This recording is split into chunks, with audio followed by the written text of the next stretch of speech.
नववर्षाच्या स्वागतासाठी यवतमाळच्या टिपेश्वर अभयारण्यात पर्यटकांची मोठ्या प्रमाणात गर्दी होत आहे। पर्यटकांना या अभयारण्यात वाघाचे आकर्षक दर्शन मिळत असून खास करून आर्ची वाघिणीचे नर आणि मादा बछडे मुक्तपणे फिरताना दिसून येत आहेत, ज्यामुळे पर्यटकांना भुरळ पडत आहेत।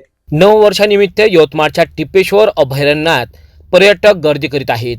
टिपेश्वर अभयारण्यात वाघांची संख्या 25 पेक्षा जास्त आहेत। येथे नुकतीच एक घटना घडली, ज्यामध्ये एका वाघाने 500 किलोमीटर अंतर पार करून धाराशिव जिल्ह्यात प्रवेश केला। वाघांच्या अधिवासांच्या क्षेत्रात कमी झालेल्या जागेमुळे ते अधिवासाच्या शोधात बाहेर पडत आहेत। यवतमाळ आणि मादनी गेटवर नाशिकच्या पर्यटकांनी माहिका शहा आणि स्थानिक मार्गदर्शक योगेश ठोंबरे यांनी टिपेश्वरच्या या वाघिणीच्या बछड्यांचा व्हिडिओ चित्रित केला आहे, जो सोशल मीडियावर तुफान व्हायरल होत आहे।